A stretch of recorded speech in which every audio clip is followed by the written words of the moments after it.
Hello and welcome to part 2 of the Food Equals Energy mini-series, in which today we will explain the many different ways that the body burns energy. Now, in the last video we established that the food that we eat and our body's energy use is on a balancing scale. So the more energy that we use and the less food that we eat tips the scale so that we end up losing weight.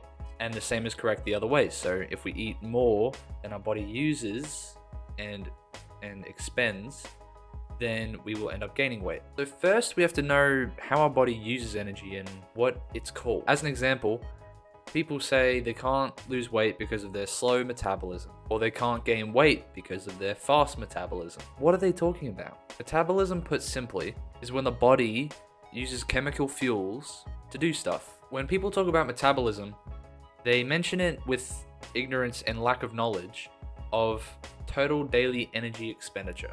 TDEE, for short, is what makes up our entire energy expenditure throughout each day. What makes up TDEE is 4 very big factors, and it determines the energy that we metabolize. Now, the first and greatest proportion of our TDEE is known as BMR, which stands for basal metabolic rate. Your BMR is basically what your body expends to keep its internal processes going. As the famous Dr. Layne Norton calls it, it's what your body costs to keep the lights on. So it's the energy that you burn whilst immobile, but not asleep.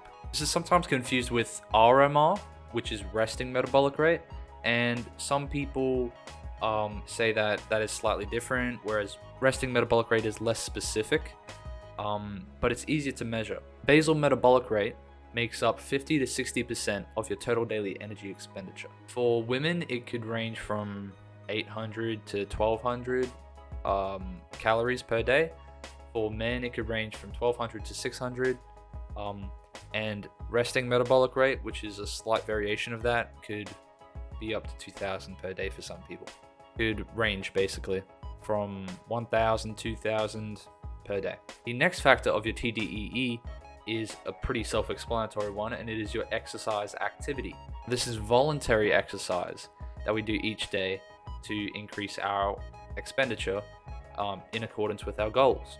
So working out in the gym, going for a walk, going for a jog, stuff like that. This makes up 20 to 30% of our TDEE and is also modifiable. The third factor of our TDEE is known as non-exercise activity thermogenesis. This is defined as non-exercise specific movement. It is rather unconscious, so it's not purposeful. For example, it could be rocking your head to music or tapping your feet whilst sitting at a desk.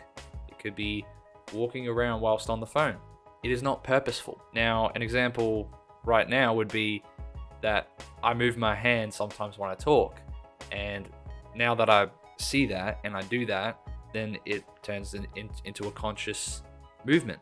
So even when I'm not trying to, like right now, I move my hands while I talk. That is what NEAT is, or non-exercise activity thermogenesis. The last but a very notable factor of your TDEE is what is known as the thermic effect of food. Now, TEF, or diet-induced thermogenesis, is basically the energy that your body uses to metabolize food and digest it through the intestines, through the digestive tract, use all the fuel and send it to different parts of the body.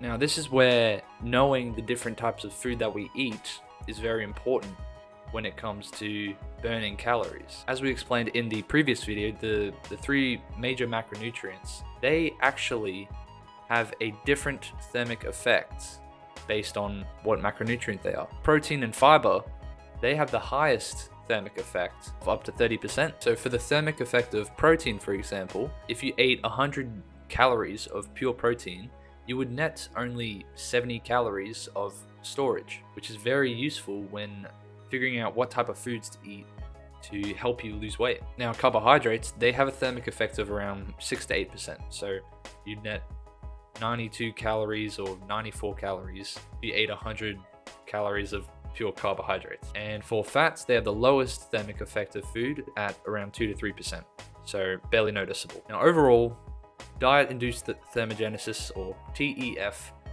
makes up around 10 to 15% of your total daily energy expenditure. So now that we know the 4 different factors that make up 100% of your total daily energy expenditure, let's look at different ways that people track how much energy they burn. Now there's basically 2 very popular methods. The first is online calculators, guesstimates for the different activities that you partake. And the second method is basically fitness watches and the health data that the fitness watches collect. So as for the first method, online calculators, Calorie King is pretty useful in estimating the approximate calories you'd burn if you were to go for a 10-minute run, a 10-minute jog, how many calories you'd burn for a certain amount of time. It also shows the contrast in how easy it is to consume calories and how hard it is to burn calories. And basically it would show you if you ate a slice of pizza, it would take you a certain amount of time of jogging to burn those calories off. Now it's not that reliable. What is more reliable would be a fitness watch.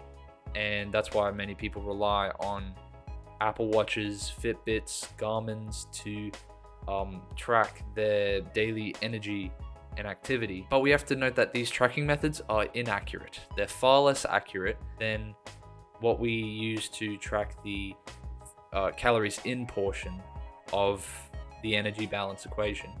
And these fitness watches can sometimes range from 50 to 90% inaccuracy. Some treadmills that people run on also have a marker for how many calories people burn for the certain amount of time that they're on the treadmill, and those also tend to be really inaccurate. Those do tend to be a good measure of if you've used the treadmill or done cardio multiple times over multiple sessions, then if you burn 150 calories in this one session and then you burn 200 calories in the next session, that would be inaccurate for how many calories you've actually burnt, but you could be pretty certain that in the session that you burnt 200 calories, you probably burnt more calories, but we wouldn't know to the exact number. So now that we know the 4 main factors of how we burn energy during the day, as well as the upsides and downsides of different tracking options, that we know how much